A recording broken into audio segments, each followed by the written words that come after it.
کیا تماشا ہو رہا ہے یہاں؟ میں نے گرج کے کہا۔ ساری ٹریفک بلاک ہو گئی ہے۔ وہ دیکھے جناب، ایک شخص نے کہا، نیچے کہیں آگ لگی ہے تو تم یہاں کھڑے رہ کے اسے بجھا لو گے؟ میں نے اس کے تھپڑ ریسیو کیا۔ پھونک مار کے بجھاؤ گے؟ اوئی ہمت ہے تو نیچے جاؤ، جا کے فون کرو کوئی فائر بریگیڈیئر کو۔ باقی لوگ سہم گئے۔ یہاں فون کدھر ہے؟ کسی پیڑ پر؟ ایک فیشنیبل نوجوان نے مضحکہ خیز لہجے میں کہا۔ دونوں بس والوں نے مسافروں سے بیٹھنے کو کہا اور خیریت اسی میں سمجھی کہ روانہ ہو جائیں۔ اسمارٹ بوائے، میں نے انگریزی میں کہا۔ Very funny. اگر فون یہاں نہیں ہے تو کیا آگے کسی پیٹرول پمپ پر یا کسی پولیس اسٹیشن پر بھی نہیں ہوگا؟ اسمارٹ بوائے فوراً اپنی کار میں بیٹھ گیا۔ میں نے اسے روک لیا۔ ایک منٹ، میں تمہارے ساتھ چلوں گا، خود فون کر دوں گا۔ لیکن میرے ساتھ میری بیوی ہے، اس نے احتجاج کیا۔ شٹ اپ، میں پیچھے بیٹھوں گا اور بک بک کرو گے تو دونوں کو اتار دوں گا، میں نے کہا۔ اسمارٹ بوائے خون کے گھونٹ پی کر خاموش ہو گیا۔ کوٹ لکھپت سے آگے میں نے ایک پیٹرول پمپ کے سامنے اسے رکنے کے لیے کہا۔ تھینک یو ویری مچ، میں نے کہا۔ آپ کو زحمت ہوئی خاتون، اس کے لیے معذرت۔ اسمارٹ بوائے نے مجھے گھور کر دیکھا۔ اس کی بیوی نے مسکرا کے کہا، یو آر ویلکم۔ رات کے 2 بج چکے تھے۔ میں اپنے مقصد میں کامیاب رہا تھا اور احمد کباڑی کو گرفتار کرنے کے علاوہ شکاریوں کے نئے ٹھکانے دیکھ آیا تھا۔ مجھے نئے شکاریوں کے نام معلوم ہو گئے تھے اور ان کو لاکھوں کا نقصان پہنچانے کا بھی موقع مل گیا تھا۔ میں کچھ دیر پیدل چلتا رہا تھا، پھر میں نے لاہور جانے والی ایک ویگن کو روکا۔ کوئی سیٹ ہے بھائی لاہور تک؟ میں نے کہا۔ کیوں نہیں جناب عالی، کنڈکٹر نے کہا اور اگلی سیٹ کے مسافروں کو اٹھا دیا۔ چلو بھائی، زنانہ سیٹ خالی کرو۔ کدھر ہے زنانہ سواری؟ ایک شخص نے احتجاج کرتے ہوئے کہا۔ میں بالکل بے نیازی سے کھڑا رہا۔ میاں، تم کو ہم نے چڑھتے وقت ہی بتا دیا تھا کہ ضرورت پڑنے پر یہ سیٹ خالی کرنی پڑے گی، ڈرائیور نے ناگواری سے کہا۔ اب زیادہ بولنے کی ضرورت نہیں۔ لوگ بڑبڑاتے ہوئے اتر کے پیچھے چلے گئے اور میں پوری تھانے دارانہ شان کے ساتھ اگلی سیٹ پر براجمان ہو کے پبلک کی باتیں سنتا رہا جو وہ پولیس کے خلاف کر رہے تھے۔ زنانہ سواری؟ پولیس زنانہ سواری ہوتی ہے؟ سب بدماشی ہے جی، خود پولیس یہ کرے گی تو کسی اور سے کیا گلا؟ لا قانونیت ہے سب۔ یہ قوم صرف باتیں کر سکتی ہے، قانونی کارروائی کی ہمت نہیں رکھتی۔ لاہور آتے ہی میں ویگن سے اتر گیا۔ اس وقت کسی رکشہ یا ٹیکسی کا ملنا مشکل تھا، چنانچہ مجھے ریلوے اسٹیشن تک مارچ کرنا پڑا۔ ایک رکشہ کو میں بیگار میں پکڑ کے سامان آباد پہنچا۔ رکشہ کو میں نے قصر جمشید سے بہت پہلے روک لیا اور اس پر ترس کھاتے ہوئے پورا 50 کا نوٹ بخش دیا۔ میرے پاس کھلے تھے ہی نہیں۔ رکشہ والے نے سلام کر کے رکھ لیا۔ بعد میں اس نے بھی گالی دی ہوگی مجھے کہ میرے پاس کون سا حلال کا مال تھا کہ مجھے 10 کے 50 دیتے ہوئے دکھ ہوتا، اور اپنے خوش قسمتی کا یہ واقعہ متعدد بار سنایا ہوگا۔ آخری موڑ کاٹتے ہوئے میرے قدم رک گئے۔ قصر جمشید سے آگ کے شعلے بلند ہو رہے تھے۔ اس کی پرانی لکڑی کے دروازے اور کھڑکیاں دڑا دڑ جل رہے تھے۔ سڑک پر ہاتھ سے لوگ جمع تھے اور دور ہونے کے باوجود وہ قصر جمشید کو ایک ملبے کا ڈھیر بنا دینے والی آگ کی حدت کو محسوس کر رہے تھے۔ اندر صرف ایک فائر بریگیڈ تھا جس میں سے پرانی وردیوں والے فائر مین اتر کے پائپ ہاتھ میں پکڑے ادھر سے ادھر دوڑ کر اپنی مستعدی کا مظاہرہ کر رہے تھے، کیونکہ پبلک کے سامنے ان کو کچھ نہ کچھ بہرحال کرنا تھا۔ عام طور پر کاہل اور بیکار بیٹھے رہنے والے فائر مین عملاً ایسی سنگین آتش زنی کی واردات سے بہت کم دوچار ہوتے تھے۔ عموماً تو وہ کسی دکان کی یا گھر کی راکھ میں دہکنے والے چنگاڑیوں پر پانی چھڑک کر لوٹ آتے تھے، یا کسی کے احمقانہ شرارت پر شرمندہ و مشتعل ہو کر جو انہیں بے وجہ دوڑاتا تھا۔ اس وقت ان کی پریشانی کا سبب پانی کی نایابی تھا۔ اتنے وسیع و عریض قصر جمشید کی آگ بجھانے کے لیے جھیل درکار تھی، جبکہ اندر ایک ہینڈ پمپ کے سوا کچھ بھی نہ تھا اور اس میں سے صرف گلاس بھر بھر کے پانی پھینکا جا سکتا تھا۔ ہوا میں ٹائر جلنے کی بو تھی۔ میری نظر محسن کو تلاش نہ کر سکی، لیکن اس نے مجھے دیکھ لیا۔ اس کی کورٹینا نہ جانے کہاں تھی۔ سکندر، اس نے مجھے دور سے آواز دی اور میں نے پلٹ کر دیکھا تو ایک درخت کی شاخوں پر زمین سے تقریباً 20 فٹ کی بلندی پر براجمان تھا۔ یہاں آ جاؤ ورنہ کوئی دیکھ لے گا، یہاں سے سب صاف نظر آتا ہے۔ درخت کا تنا اوپر 10 فٹ تک سیدھا گیا تھا، پھر ایک سے زیادہ شاخوں میں تقسیم ہو گیا تھا، مگر سب سے بڑی شاخ کی موٹائی 1 فٹ کے قریب تھی اور وہ باقی درخت سے الگ ہو کے یوں اوپر جا رہی تھی جیسے مسلسل ترقی کو ظاہر کرنے والے گراف کی لکیر اوپر جاتی ہے۔ اس کے قریب ایک غلیظ نما حقے میں تشریف رکھنے کے بعد میں نے محسن سے سگریٹ لی اور سامنے کا پورا منظر دیکھا۔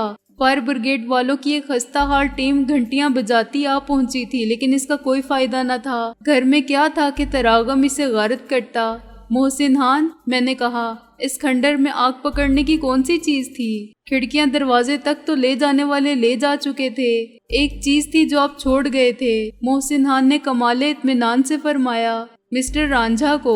ہاں، اب کون بتائے گا کہ کھنڈر میں آگ کس نے لگائی؟ میں نے افسردگی سے کہا، اور کون جل گیا؟ تو نے کسی کو آتے جاتے دیکھا؟ دلاور اینڈ کمپنی کے کسی بندے کو؟ محسن نے نفی میں سر ہلایا۔ جب میں پہنچا تو یہی افراتفری کا عالم تھا، کسی کو معلوم نہیں تھا کہ کون آیا اور کون گیا۔ فائر بریگیڈ کو بھی شاید کسی نے پاس پڑوس سے فون کیا ہوگا۔ اس وقت جب رانجھا کو آگ لگانے والے اپنا کام کر کے نکل گئے ہوں گے۔ میں نے کہا، ٹرک کا کیا ہوا؟ محسن نے کہا، آگ لگا دی تو نے اسے یا کہیں غرق کر دیا ہے؟ میں نے حیرانی سے اس کی طرف دیکھا۔ ہاں، لیکن تجھے کیسے معلوم ہوا؟ تیری جگہ میں ہوتا تو میں بھی یہی کرتا۔ وہ ہنسا۔ چودھری دلاور کو بھی یہ خوشخبری سنا دیتا۔ اب ہم یہاں کیوں بیٹھے ہیں؟ میں نے کہا، یہ تماشا تو بے مقصد چل رہا ہے، نقصان کسی کا بھی نہیں ہوا سوائے رانجھے کے، وہ جان سے گیا اور اس کی بیٹی یتیم ہو گئی، ہم کچھ نہیں کر سکتے۔ محسن بولا، صرف دعا کر سکتے ہیں کہ خدا رانجھا کے گناہوں کو معاف کرے۔ میں نے کہا، اور اس کی بیٹی سلامتی کے ساتھ رخصت ہو کے اپنے گھر جائے۔ دنیا میں بہت لوگ ہیں محسن خان جن کے لیے ہم صرف دعا کر سکتے ہیں، دوا نہیں۔ ہم دونوں ایک ساتھ نیچے اترے اور واپس چل پڑے۔ محسن نے کار کو 100 گز پیچھے ایک احاطے کی دیوار سے لگا کے کھڑا کر دیا تھا، کیونکہ کوئی دیکھے تو سمجھے کہ آیا ہوگا کسی کا مہمان۔ اس مختصر سے فاصلے کو طے کرتے ہوئے میں نے محسن کو بتا دیا تھا کہ میں نے ٹرک کو کس طرح ٹھکانے لگایا تھا، گویا چودھری صاحب کو اب تک اطلاع مل چکی ہوگی۔ محسن نے کہا، چھوٹو بچ گیا تھا، اس نے گامے شاہ یا گامے ماچھی کو بتایا ہوگا، کہیں سے فون کر کے یا کسی طرح واپس پہنچ کے۔ میں نے کہا، لیکن یہ بھی ہو سکتا ہے کہ ابھی وہ راہ میں ہو، یا گاما ماچھی سوچ رہا ہو کہ دلاور کو اس نقصان عظیم کی اطلاع کیسے دے اور اپنے 2 قابل اعتماد کارندوں کی گمشدگی کا الزام کس پر عائد کرے، کراچی کے سیٹ کریم پر یا ہم پر۔ پہلے تو یہ دیکھنا ہے کہ اس کریٹ میں کیا ہے جو ہم نے ٹرک سے اتار لیا تھا۔ میں نے کہا، بند کریٹ ابھی پچھلی سیٹ پر رکھا ہوا تھا، اسے کھولنا آسان کام نہ تھا۔ چاروں طرف سے اس کے کناروں پر کیلیں ٹھوک دی گئی تھیں اور تختے آدھے انچ کے قریب موٹے تھے، ان پر دونوں طرف سے آدھی انچ چوڑی اور چمکیلی ٹین کی پتی مشین سے لپیٹ کر کس دی گئی تھی۔ اسے کاٹے بغیر نہیں کھولا جا سکتا تھا اور ہمارے پاس اس کے لیے ضروری آلات نہیں تھے۔ کار کی ڈکی میں صرف بنیادی ضرورت کا سامان تھا، سپیئر ویل، جیک اور ویل سپیئر۔ اس میں اگر ایک معمولی سا پلاس بھی ہوتا تو ہمارا کام چل جاتا۔ مجھے شک ہے، میں نے کہا۔ شک ہی نہیں، یقین ہے کہ اس میں منشیات ہوں گی۔ اب کہیں سے اسے کھولنے کا سامان ملے تو پتہ چلے کہ آپ کس حد تک درست فرماتے ہیں۔ محسن نے کار سٹارٹ کرتے ہوئے کہا، رانجھا تو مر گیا لیکن مرنے سے پہلے بہت کچھ بتا گیا۔ میں نے کہا، نہ بتاتا تب بھی کون سا زندہ رہتا۔ ہم اب 3 نئے ورکروں سے متعارف ہو چکے ہیں، گاما ماچھی، کراچی کا سیٹ کریم اور ایک سائز کا کوئی آدمی پیار علی۔ تو ان دونوں کو کیوں بھول رہا ہے جو ہمارے ساتھ ہیں؟ محسن بولا، ان کو اگر زیادہ دیر اسی طرح رکھا گیا تو وہ کچھ بتانے کے لیے زندہ ہی نہیں رہیں گے۔ اس وقت انہیں کہاں لے جائیں؟ میں نے کہا، میرا خیال تھا کہ قصر جمشید بہت محفوظ رہے گا، شکاری شک تک نہیں کریں گے کہ شکار انہی کے سایہ الفت میں محفوظ بیٹھا ہے۔ لیکن اب مجھے آج جہانی مسٹر رانجھا کی ایک بات یاد آ رہی ہے۔ اس نے کہا تھا کہ اور بھی بہت سے لوگ آئیں گے تمہاری خبر لینے۔ اس وقت میں نے سمجھا تھا کہ یہ کھوکھلی دھمکی ہے، لیکن آتش زنی کی اس واردات نے ثابت کر دیا ہے کہ وہ یہاں آتے رہتے ہیں۔ میرا تعقب کسی نے نہیں کیا تھا کہ انہیں کچھ معلوم ہوتا۔ اگر یہ بات ہوتی تو مجھے اتنی مہلت نہ ملتی اور وہ فوراً آ پہنچتے۔ میں نے اس مالی کو بھی یہاں نہیں دیکھا تھا اور نہ اس بات کے آثار ملے تھے کہ وہاں کوئی رہائش پذیر ہے، لیکن اب مجھے یقین نہیں کہ میرے اندازے صحیح تھے۔ یا تو وہی مالی بعد میں آیا اور اندر ایک نامانوس گاڑی کو دیکھ کر کھٹک گیا، ممکن ہے وہ دبے پاؤں اوپر بھی آیا ہو اور میری تفتیش دیکھ گیا ہو۔ تیرا مطلب ہے وہ مالی بھی انہی کا ایجنٹ ہوگا؟ محسن نے کہا، کوئی بات اب بعید و زمکان نہیں رہی۔ میں نے کہا، ان کے پاس ایک غریب آدمی کی وفاداریاں خریدنے کا سب سے مؤثر ہتھیار پیسہ ہے۔ پیسہ آج کی دنیا میں کیا نہیں کر رہا؟ دین، ایمان، شرافت اور انسانیت، ضمیر، اصول۔ اور وہ ایسے لوگ ہیں کہ جب کچھ خریدتے ہیں تو اس یقین کے ساتھ خریدتے ہیں کہ انہوں نے پیسہ ضائع نہیں کیا۔ شاید وہ بڑا مالی مجھے دیکھ گیا اور اس نے سب کچھ سن کر دلاور کو مطلع کر دیا۔ میری قسمت کہ میں اس جوابی کارروائی میں جل کے راکھ نہیں ہو سکا۔ دوسرا امکان یہ ہے کہ دلاور اینڈ کمپنی اس اجڑے دیار کو اپنے ناجائز کاروبار کے لیے استعمال کرتی ہے۔ ایسی ہی غیر آباد جگہ ان کے کاروباری نقطۂ نظر سے انتہائی محفوظ ہو سکتی ہے، جس پر کسی کی نگاہ تک نہ جائے، اور جائے تو کسی کے دل میں یہ خیال ہی نہ آئے کہ اسی کھنڈر میں مٹی سے سونا بنایا جاتا ہے۔ وہ رات کی خاموشی اور ویرانی میں یہاں جمع ہو کے کچھ بھی کریں، مال کی تقسیم اور ترسیل کا انتظام، میٹنگ یا رقم کی وصولی، تاہم یہ جگہ ان کا گودام یا فیکٹری نہیں ہو سکتی۔ محسن نے سوچتے ہوئے کہا، ہاں، ورنہ وہ اتنی جلدی اسے آگ نہ لگاتے۔ میں نے اتفاق کیا، انہیں مال یا مشینری کو شفٹ کرنے کے لیے کچھ وقت لگتا۔ محسن، میں نے ایک فوری خیال کے تک کہا، کیا یہ آگ کوئی دھوکہ تو نہیں ہے؟ نہیں، آگ بالکل حقیقی تھی، محسن بولا، اس میں کوئی کیمرہ ٹرک نہیں تھی۔ اگر تم مرغی ہوتا تو میں تجھے روسٹ کر لیتا۔ میرا بھوک سے برا حال ہے، اس لیے تیری عقل گھاس چڑھنے چلی گئی ہے۔ میں نے کہا، میرا مطلب کچھ اور تھا۔ فرض کر جیسے دنیا کی آنکھوں میں دھول جھونکنے کے لیے انہوں نے ایک کھنڈر میں اپنا ہیڈ آفس قائم کر رکھا تھا، ایسے ہی راز افشا ہونے کا اندیشہ پیدا ہوتے ہی انہوں نے دنیا کی آنکھوں میں ایک مٹھی دھول اور جھونک دی ہو۔ آگ لگا کے انہوں نے دشمنوں کے یعنی ہمارے وسوسے مٹا دیے۔ ہمارا مقابلہ کسی عام شکاری سے نہیں ہے، انہوں نے ایک تیر سے دو شکار کیے۔ ایک تو رانجھا کو گرفتار ہونے کی سزا دی تاکہ دوسروں کو عبرت ہو اور وہ جان لیں کہ غلطی دانستہ ہو یا نادانستہ، بہرحال اس کی سزا موت ہے۔ میرے یہاں آنے اور رانجھا سے تفتیش کرنے کے علاوہ اسی ویرانے میں قیام فرمانے کے ارادے نے انہیں شک میں ڈال دیا ہوگا۔ میں الو تو نہیں ہوں کہ ویرانوں میں رہوں۔ چشمے بددور، آپ تو جہاں بھی رہیں الو ہی رہیں گے، محسن نے کہا۔ آپ ڈرائیونگ فرما رہے ہیں اس لیے جھانپڑ ادھار، میں نے کہا۔ چوٹ تو دل کے اندر ہوتا ہے محسن خان شیروانی، اور آدمی ہاتھ پھیرتا ہے داڑھی پر کے تنکا کہاں ہے۔ دلاور نے سوچا ہوگا کہ یہ سکندر اعظم نے کہاں ڈیرا ڈال دیا اور کیوں۔ کیا اس نے معلوم کر لیا ہے کہ یہ جگہ کس کام آتی ہے اور اب اپنا جال پھیلانا چاہتا ہے کہ جو آئے پکڑا جائے۔ وہ جانتا ہے کہ انکل رضوی سے ہم کیا کام لے سکتے ہیں اور وہ کسی گروہ کے ہیڈ کوارٹر کو ختم کرنے کے لیے خود بھی کس حد تک میدان عمل میں کود سکتے ہیں۔ چنانچہ اپنے تیر سے دوسرا شکار انہوں نے ہمارے اندیشوں کو کیا۔ آگ لگا کے اس خیال کو غلط ثابت کر دیا کہ یہ سنسان کھنڈر کسی غلط قسم کے کام کے لیے استعمال ہو رہا تھا۔ ہمارے ذہن میں صرف یہی خیال آیا کہ آگ لگانے کا مقصد رانجھے کو راکھ کرنا تھا، اس کے سوا کچھ نہیں، اور بلا شبہ ہم یہی سمجھے تھے۔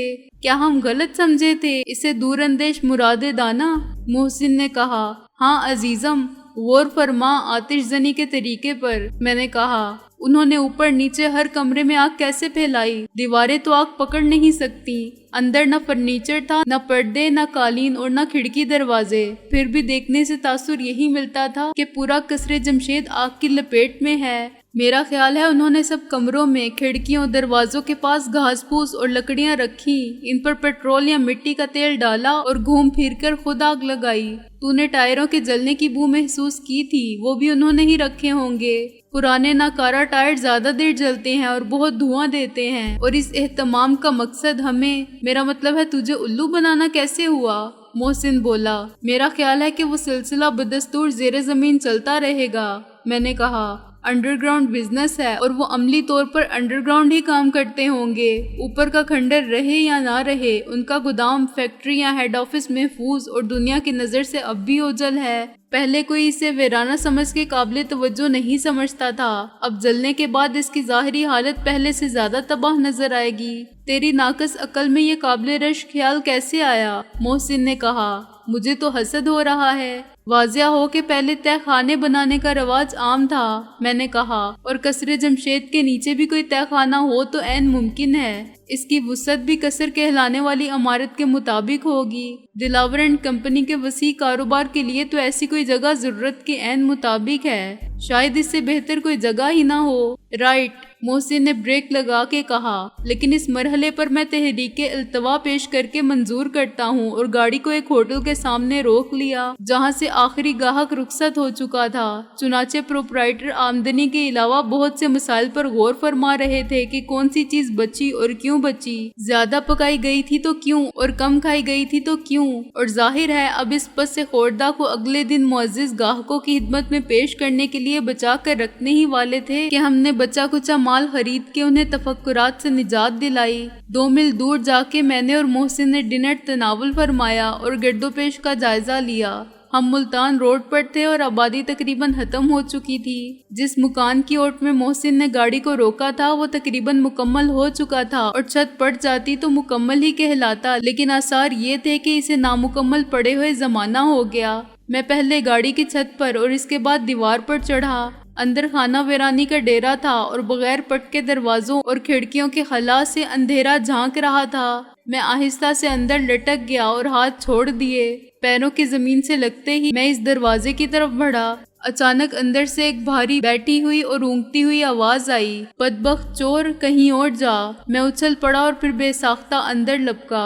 اندھیرے میں مجھے فرش پر ایک سایہ سا دکھائی دیا۔ میں نے لائٹر جلایا۔ فرش پر ایک ہٹا کٹا فقیر لیٹا ہوا تھا۔ اس کے جسم پر پیوند لگی ہوئی لمبی سی ایک قبا تھی جسے چوگا کہنا زیادہ مناسب ہوگا۔ میل اور گرد میں اس کے کپڑے کا رنگ خاکستری ہو رہا تھا۔ سر کے لمبے جٹا دھاری بال داڑھی میں الجھ گئے تھے اور اس جھاڑ جھنکار چہرے میں ایک صورت کے نقوش چھپ گئے تھے۔ سامنے سے صرف ناک، لب اور لال لال آنکھوں کے سوا کچھ نظر نہیں آتا تھا۔ کشکول اور چمٹا سرہانے دھرا تھا۔ ہم نے کہا ہے کہیں اور جا نامراد، وہ جلالی لہجے میں بولا۔ فقیر کے آرام میں خلل ڈال کے کیا ملے گا تجھے؟ مجھے تھوڑی سی دل لگی سوجی۔ مال تو آپ کے پاس بھی کم نہیں ہوگا سائیں جی، خیرات میں بڑی آمدنی ہے۔ وہ ایک دم اٹھ بیٹھا۔ اس کے گلے میں پڑے ہوئے رنگین من کے آپس میں ٹکرائے۔ بے اختیار اس کے ہاتھ نے میلے چوگے کی خفیہ جیب کو گرفت میں لے لیا۔ میں نے ریوالور نکال کر رخ فقیر کی جانب کر دیا۔ ذرا کھیسا حالی کریں، مگر پہلے یہ چمٹا ایک طرف رکھ دیں، پھر مال نکالیں۔ فقیر کی حالت غیر ہو گئی۔ چمٹا رکھ کے اس نے دونوں ہاتھ جوڑے اور آہوزاری پر اتر آیا۔ قسم رب کی، سوکھی روٹی ہے جیب میں، مال کہاں سے آیا؟ یہ جان لینی ہے تو لے لے ظالم۔ اسی وقت محسن اندر آیا۔ مجھے کافی دیر ہو گئی تھی اور وہ دروازہ کھلنے کا انتظار نہیں کر سکتا تھا۔ یہ کیا ڈرامہ ہو رہا ہے؟ وہ حیران ہو کے بولا۔ کون ہے یہ؟ بہت پیسے والے درویش ہیں، میں نے کہا۔